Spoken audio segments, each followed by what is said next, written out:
Bien, bonjour à tous. Aujourd'hui, je vais vous expliquer un petit peu une stratégie, une étude de cas que j'ai actuellement avec un client. Donc, je suis en train de travailler également sur le dossier. Et aujourd'hui, je vais vous raconter l'histoire de ce client qui était vraiment en perte de vitesse. Son chiffre d'affaires commençait à ralentir. La concurrence devenait de plus en plus présente également. Et surtout, ce qu'il faut savoir, c'est qu'il n'avait absolument aucune stratégie sur les réseaux sociaux. Et ça, c'est le point important dont on va parler dans cette vidéo.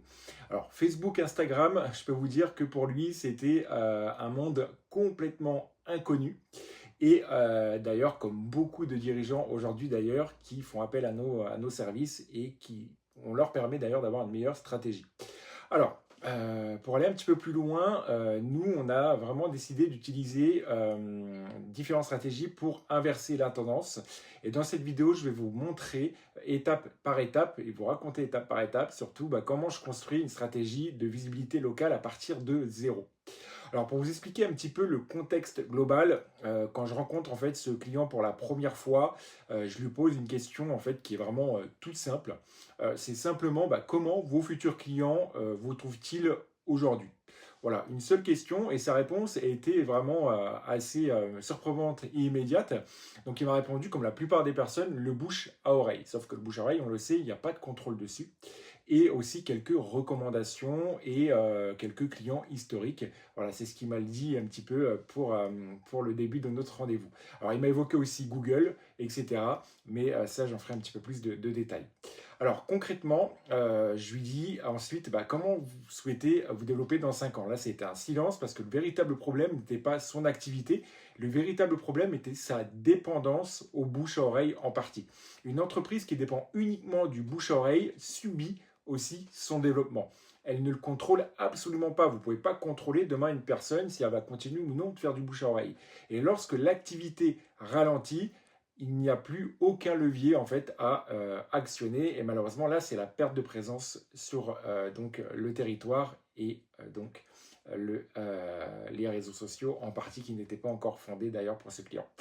Aujourd'hui, ce qu'on peut voir, c'est que beaucoup de chefs d'entreprise pensent encore que Facebook et Instagram servent uniquement à publier des photos ou à faire quelques vues. Et personnellement, moi, j'ai envie de dire, je ne vois pas forcément les choses comme ça, parce que je considère en fait que ces plateformes comme un outil surtout de présence locale. Alors vraiment, pour vous expliquer un petit peu plus en détail, aujourd'hui, avant d'acheter, les gens observent beaucoup, ils regardent, ils se renseignent surtout, et ils visitent aussi votre page Facebook et surtout Instagram également. Alors, ils vont regarder un petit peu aussi vos photos, ils vont regarder un petit peu vos réalisations, ils cherchent aussi à savoir si vous êtes crédible ou non, bien entendu. Et le problème dans tout ça, c'est que mon client n'existait quasiment pas sur ces plateformes. Et aux yeux d'un futur client, pour le coup, qui vous découvre ou redécouvre, c'était presque comme si l'entreprise n'existait pas. En fait, elle n'est pas comme si elle n'avait pas pignon sur rue. Et enfin, la première étape qu'on a mis en place, c'est vraiment d'analyser le terrain en lui-même. C'est-à-dire d'avant de publier quoi que ce soit, on a vraiment commencé par comprendre l'entreprise, son histoire, c'est-à-dire savoir un petit peu l'avatar client, ses forces, également donc ses différences, qu'est-ce qui la différencie des autres. En effet, parce qu'une stratégie, si vous voulez, ne commence jamais par une seule publication. Elle commence vraiment par une compréhension en priorité. Et savoir aussi pourquoi les clients choisissent cette entreprise, bien évidemment. Alors tout ça, si vous voulez, ça permet réellement d'apporter beaucoup de valeur ajoutée, de comprendre le marché et de pouvoir aider ce client en un premier temps. Et ces questions sont vraiment fondamentales parce qu'en fait, elles sont là pour qu'on trouve en fait de la meilleure manière en fait le fil conducteur, la meilleure communication pour l'entreprise. Et ensuite, une fois qu'on a réalisé ce travail avec ce client, on va définir l'image. Si vous voulez, l'image, c'est de faire en sorte que quand quelqu'un découvre votre entreprise, c'est en fait qu'est-ce qu'elle doit ressentir. Est-ce que c'est la confiance, la proximité?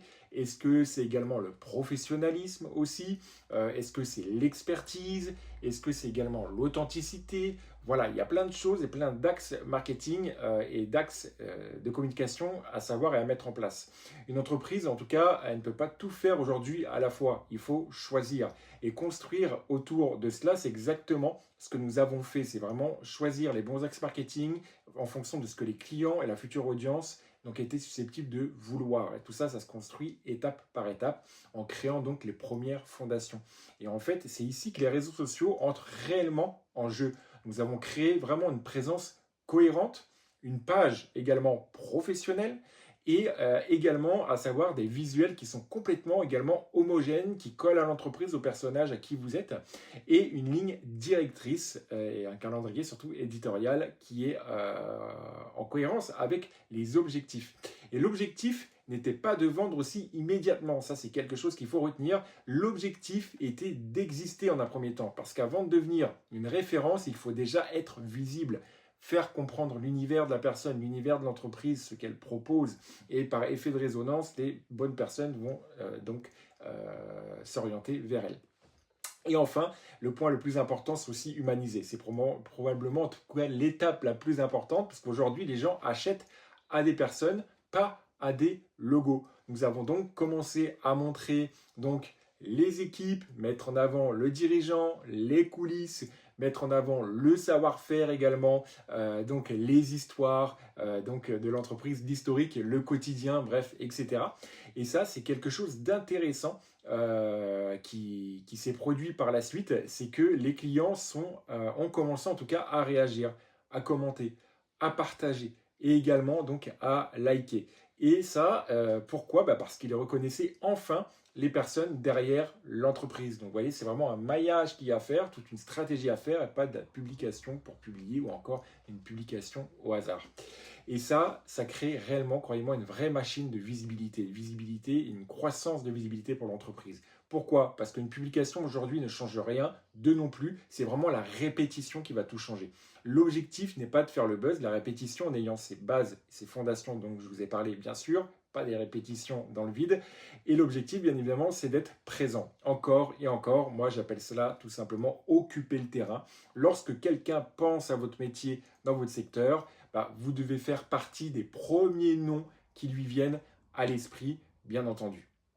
Alors, à savoir aussi, ce que beaucoup d'entreprises ne comprennent pas forcément, et ça c'est un gros travail aussi de notre côté, c'est qu'elles cherchent des résultats immédiats. Et ça, si vous voulez, nous on ne vend pas du rêve, on ne vend pas du faux concret en tout cas. Donc si vous voulez une publication, puis ensuite elles attendent par exemple, et ça peut être par exemple, elles concluent que Facebook ne fonctionne pas au bout de 2 ou 3 publications même, et ça c'est même une très grosse erreur parce que personne ne regarde une seule publication avant de devenir client.